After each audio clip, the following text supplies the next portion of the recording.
ఓం గం గణపతియే నమః. ఓం శ్రీ మాత్రే నమః. ఓం శ్రీ గురుభ్యో నమః. శ్రీ శ్రీ నాగలక్ష్మి అమ్మవారి శక్తిపీఠం నుండి మీ నాగలక్ష్మి మాత. ఆదివారం అమావాస్య రావటం అనేది చాలా మందికి మంచిదిగా అనిపిస్తుంది. బయటికి వెళ్ళే వాళ్ళకి, ముహూర్తాలు పెట్టుకునే వాళ్ళకి అది చెడ్డదిగా కనిపిస్తుంది. ఎందుకంటే ఆ ముహూర్తము అమావాస్య రోజున ఏ ముహూర్తాలు పెట్టుకోరు కాబట్టి.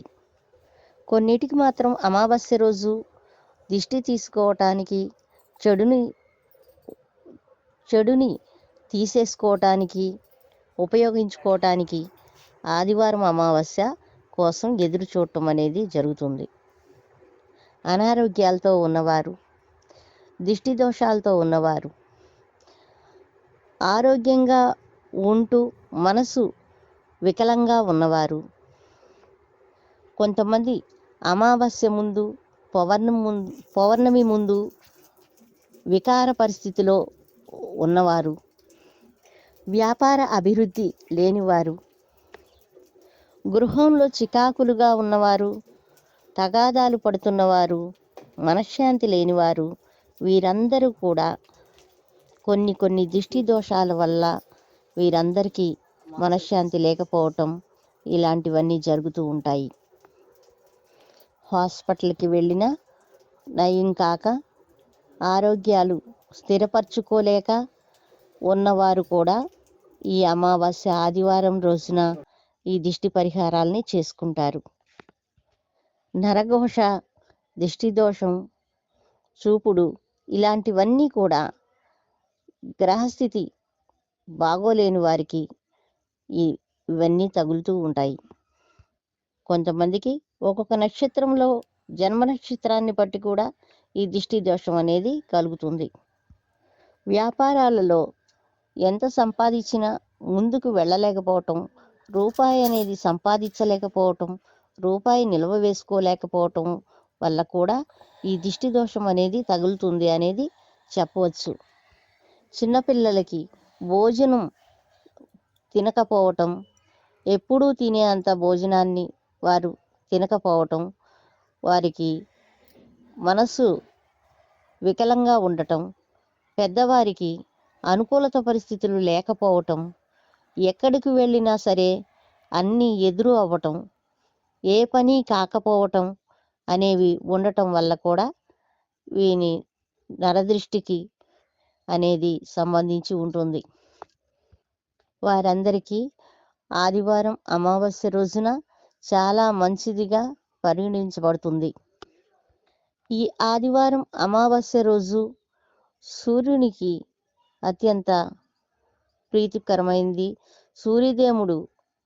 సూర్యభగవానుడు ఆ రోజు జన్మించిన రోజు, అమావాస్య కూడా ఆ రోజు ఉండటం వల్ల ఈ రెండిటికి బలం చేకూరే రోజు కనుక సూర్యభగవానుడి వల్ల మనకి ఎంత మంచి జరుగుతుంది అనేది ఉందో ఈ విషయంలో ఇవి అన్నీ తీసుకొని నివృత్తి చేసుకోవడానికి కూడా అంతే మంచి జరుగుతుంది. దిష్టి తీసేయడానికి కొంతమంది నిమ్మకాయలను ఉపయోగిస్తారు. ఎండుమిరపకాయలతో కలిపిన వాటిని కూడా దిష్టి తీసేయటానికి ఉపయోగిస్తారు. ఇవి కాకుండా ఎర్ర నీళ్లు అని తీసి పారేయటానికి కూడా ఉపయోగిస్తూ ఉంటారు. వీటన్నిటి వల్ల తగ్గని వాళ్ళు, వీటి వల్ల ఏది నయం కాని వాళ్ళు ఆదివారం అమావాస్య రోజున ఏం పరిహారం చేసుకోవాలి అనేది నేను దీంట్లో చెప్తున్నాను.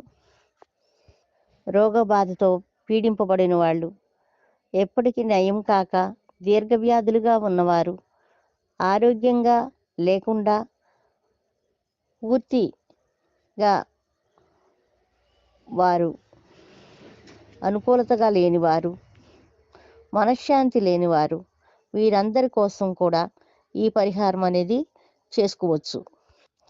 ఆదివారం అమావాస్య రావటము చాలా అరుదుగా వస్తుంది. సంవత్సరానికి ఒకసారి మాత్రమే అనేదిగా వచ్చే అవకాశాలు ఉంటాయి. ఈసారి ఆదివారం అమావాస్య తగులు మిగులుగానే వచ్చింది.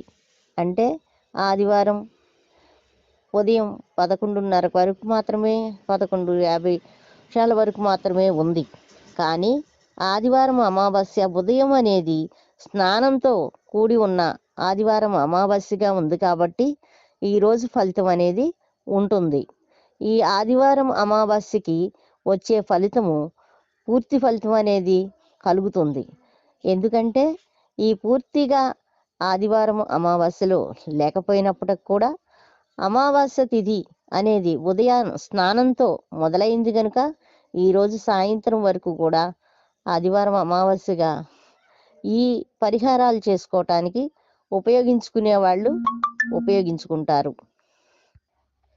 శ్రీ శ్రీ నాగలక్ష్మి అమ్మవారి శక్తిపీఠంలో 40 సంవత్సరాల నుంచి నేను దీనికి పరిహారం అనేది వచ్చిన వారికి, ఈ స్థానం దగ్గరికి వచ్చిన వారికి నేను చెప్తున్నాను. ఏం చేయాలి అనేది నేను వారికి చెప్పి అనుకూలత పరిస్థితులు చేస్తున్నాను. చేసుకోలేని వారికి నేనుగానే చేసి వారికి స్వస్థత అనేది చేకూరుస్తున్నాను.